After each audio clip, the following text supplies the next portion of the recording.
মেহফিলকে সাজিয়েছেন। আপনাদের এখানে আমি গত 3 বছরেই আসছি আপনাদের ভালোবাসা, বিশেষ করে খানদারি আমি ছোট থেকে মানুষ হয়েছি, আপনারা সকলেই জানেন, যার জন্য আজকে আমি এই জায়গায় পৌঁছাতে পেরেছি। আমার উস্তাদ জনাব ইশতিয়াক সাহেব, আল্লাহ পাক তাকে হায়াত দারাজ করুক। তো যাই হোক আমি আপনাদের সামনে পবিত্র নাতুল রাসূল পাঠ করে শোনাবো, তারপরে ইনশাআল্লাহ আমার খুব কাছের মানুষ ছিলেন হাজি কামাল সাহেব, আমাকে খুব ভালোবাসতেন। ওনাকে নিয়ে আমি একটি গজল লিখেছি, সেই গজলটি আমি ইনশাআল্লাহ পরিবেশন করব। তার আগে মাইক ম্যান একটু টোনটা বাড়িয়ে দাও। যার জন্য খোদা সারা খোদাই সৃষ্টি করেছে,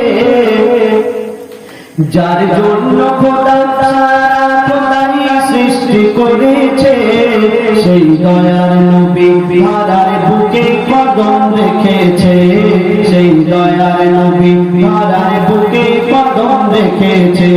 ও যার জন্য খোদা সারা খোদাই সৃষ্টি করেছে, ও যার জন্য খোদা সারা খোদাই সৃষ্টি করেছে, সেই দয়ার নবী ধরার বুকে কদম রেখেছে, সেই দয়ার নবী ধরার বুকে কদম রেখেছে।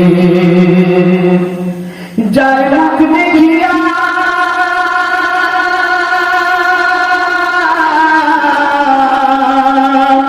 ও যার মুখ দেখিয়া বিশ্ববাসী ভরসা পেয়েছে, ও যার মুখ দেখিয়া বিশ্ববাসী ভরসা পেয়েছে, যিনি উম্মতের গুনাহ মাফ করাবে ওয়াদা করেছে, যিনি উম্মতের গুনাহ মাফ করাবে ওয়াদা করেছে। ও যার জন্য খোদা সারা খোদাই সৃষ্টি করেছে, ও যার জন্য খোদা সারা খোদাই সৃষ্টি করেছে, সেই দয়ার নবী ধরার বুকে কদম রেখেছে, সেই দয়ার নবী ধরার বুকে কদম রেখেছে। মোর নবী নামে দিল এত মারতাবা বালা, এ নবীর নাম জপিলে পাপী তাপির মুছে যায় গুনাহ, এ নবীর নাম জপিলে পাপী তাপির মুছে যায় গুনাহ। আর যারা আমার নবীর প্রেমে হয় দিবানা,